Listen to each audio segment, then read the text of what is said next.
Have you ever had those friends where you have this sense of trepidation about telling them when something good happens to you? And maybe it's not, their fault, but it's like something inside of you knows that you shouldn't say anything or you feel a little bit nervous. About 10 years ago, I was living in this beautiful, romantic mountain town in Alberta, southern Alberta, where I'm from. And I had this neighbor. I really liked this girl. I am a dynamic woman. My mind is filled with ideas. I'm hungry for knowledge. I want to know the world. I want to know myself. I want to know other people. I want to know the meaning.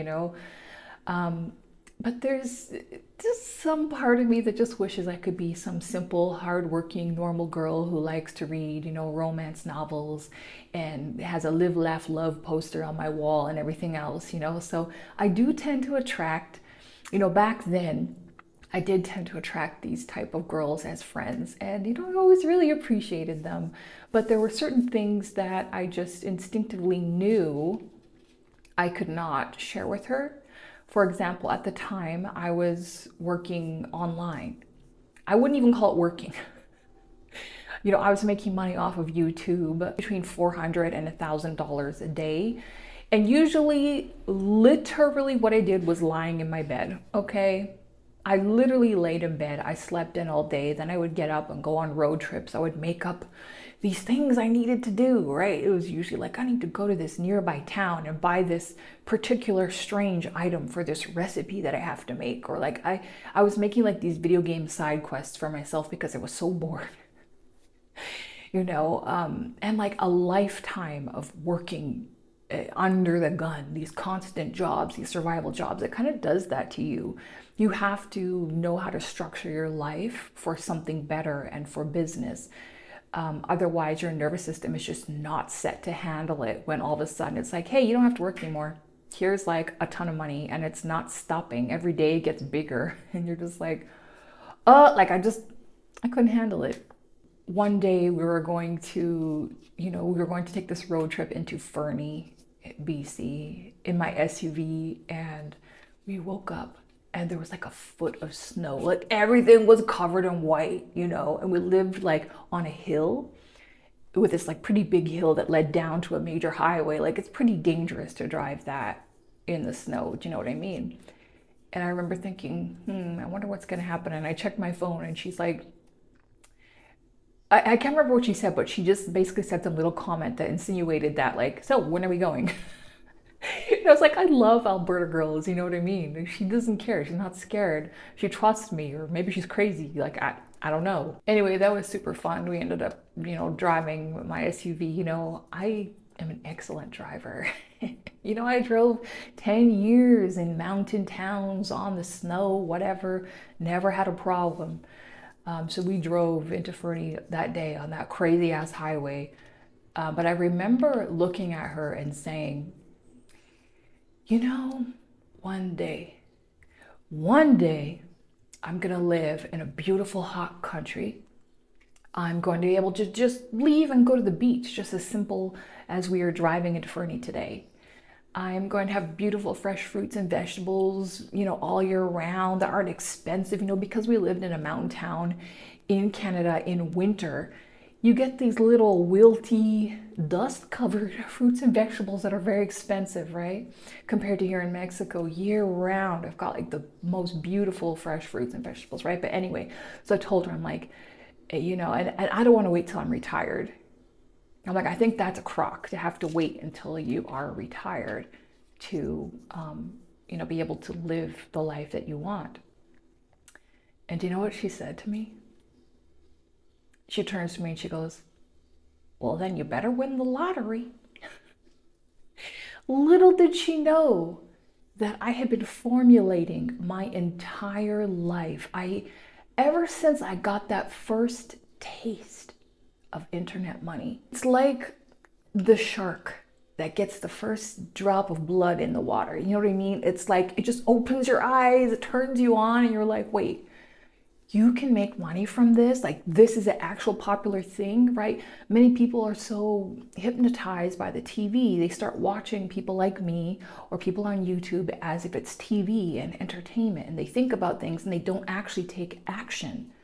They don't actually realize, hey, I could do something. I know a bunch of these people, okay? Because I know a bunch of people who bought my ebook back in the day who are like, blowing up now. I'm not saying that my ebook did it, right? But there are people who buy stuff like, you know, things from people like myself to elevate themselves, and slowly they start integrating it into their lives, and they start aligning themselves with people who they admire, who they want, who have lifestyles like they want, like these people did when they bought my ebook.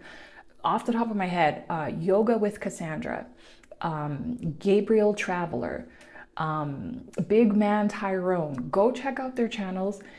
These are people I knew back in the day. They got my stuff, they listened, and they started, you know, incorporating it into their own dream. And look at them now. I love being around people who are like, okay, how are we going to make that happen? Or even someone who's just like, cool, take me along with you. There is this commercial, this German commercial that is like making people lose their minds, because as we know, people are offended by everything these days. And when I first saw it, it made me cry. Make sure you watch the version that has the original German music and not the like syrupy, sappy, over-the-top American music that someone hijacked onto it. I'm going to see if I can find it. I'll put it below. The commercial is called Icarus. And this is a play on the name Icarus from the story of Daedalus from Greek mythology. Oh, I've been into Greek mythology since my age was in single digits. You know, that's something I can bless my mother for, which was the fact that she just exposed me to all of these stories and writing and literature, and I was obsessed with Greek myths. And this story of Daedalus and Icarus, okay, so this man, he is trapped in a tower, he has a son, and they cannot escape. And so this man slowly, day by day, he's getting the feathers from the pigeons that fly up. He's taking the wax from his candles that he burns to read his books, and he's building a set of wings, just like these birds. He builds these wings, he puts them on his son, and he's like, okay, now you can escape. And so the son flies, right? But the father warns him, do not fly too close to the sun. And Icarus, his son, in the excitement of flying, right? He's out there, he's just loving it. He keeps going higher and higher, forgetting the warnings. He gets close and closer to the sun, which starts to melt the beeswax on the wings, and he falls and drowns, right? And this is, you know, there's many different fables and legends that we have in human history that teach people this lesson over and over again. Don't fly too close to the sun. Don't be too successful. And it's true. We all have a mechanism in our minds and in our nervous systems that calibrates to the level of the people around us. I have known people who grew up around millionaires and billionaires, and they just don't think anything of like spending a lot of money. They're like, oh yeah, just fly to Switzerland and get it checked out, you know? Or like, oh, the dishwasher's not working today. And I'm like, yeah, it's called repair person. Oh, let's just go order a new one.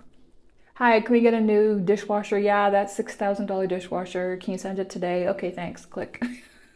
People align their nervous systems and what they accept and what's normal and what's acceptable to them based on the people that they are around, and that's it. And we can see this in this Icarus commercial. It's about this little young boy.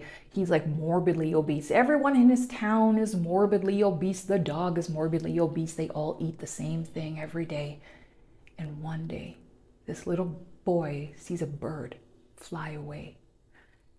And there's something about it that inspires him, that awakens something in him to flight, to something more, to something that seems impossible for him. And as he starts taking steps towards it, right, he's observing the bird, he's observing something outside his immediate environment.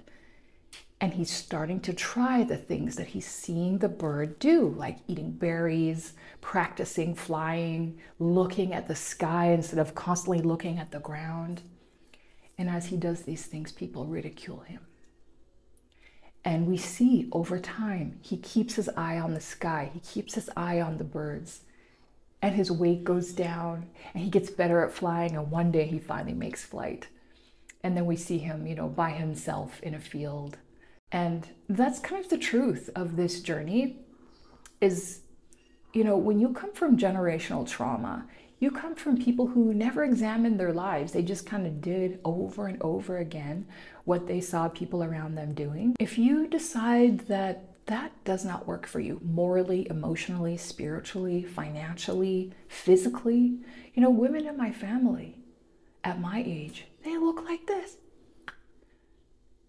And I realized from a very young age, my mother, she was around these alcoholic guys, these loser guys. If you watch some of my older videos, maybe I'll link it below. There's a video of me talking when I think I was like 2 years old. My mother was interviewing me and I was like, your boyfriend is bad or something like that. Like something inside me knew, right? I knew I don't want this life and I'm gonna have to find something different. And I would kind of attach onto these different things that inspired me, these different people that inspired me. It would be like the elementary school teacher who had like the wedding rings and she was dressed beautifully and she wore makeup. I always remember the coral colored lipstick and the Irish cream smelling coffee and coffee cup. Like these little details that stayed with me of like what a woman could be, you know what I mean? And then as I, got disillusioned on that, I'd find something else.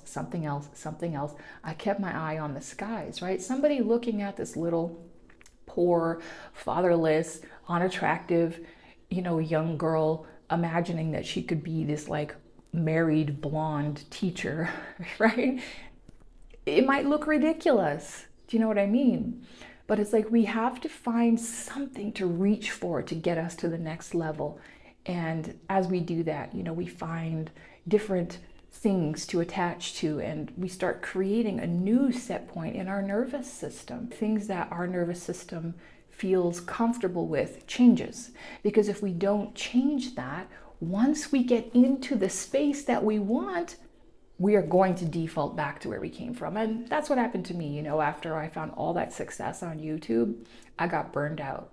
My nervous system was like, this is scary, this is bad, like resting, making a lot of money in an easy way is dangerous. I didn't know how to do the nervous system work. And even though I had isolated myself from the toxic people, I still hadn't, like I said, done the nervous system work. I hadn't done the work around tribe. I hadn't reset the program in my brain and in my spinal column that was like, this is dangerous. Now, one thing I have been able to do is, people have different set points. Weight is a great way of looking at it, right? Somebody who maybe is like 100 pounds overweight, they're comfortable with that for some reason. And when I work with my clients, I have them do a questionnaire. I can usually figure out where it came from. And so we start helping them feel more comfortable in a different tribe in their subconscious mind. Most people have no idea how to do that. They grew up in areas, of families where they had no leaders, okay? Or they had leaders who, were jealous of them or who taught them the wrong things, and they're still allowing these influences in their life. And, even if you have to leave family behind, that's what I had to do. I woke up and I was like, I do not want to be abused. I do not want to be neglected. I do not want to be ridiculed. I do not want people trying to hold me down. I remember when I published my first book and it came in the mail. And I took it out and held it. Like, that was like one of the greatest days of my entire life, okay? Same with when I published my audiobook. And, same with like looking in my inbox and seeing that people are buying stuff that I created from my heart and my soul. And I'm like, what? And I had this one friend. And I remember like we were meeting up and I pulled it out and I showed it to her. This girl looked at this book and then looked up at me like this. Like the mean mom from the still face experiment. The baby very quickly picks up on this. And then she uses all of her abilities to try and get the mother back. She smiles at the mother. She points because she's used to the mother looking where she points. The baby puts both hands up in front of her and says, "What's happening here?" Part of like retraining your nervous system is also learning what kind of people to not expose your vulnerabilities to not share your excitement with, right? This is part of like social elegance as well, which was something that I needed to learn even in my 30s and 40s. So yeah, like a lifetime of learning, of being brave, of stepping out of these systems, of stepping away from the wrong people, and finding the good ones. You know, these people are 1 in a million, okay, in my experience so far, but they do exist.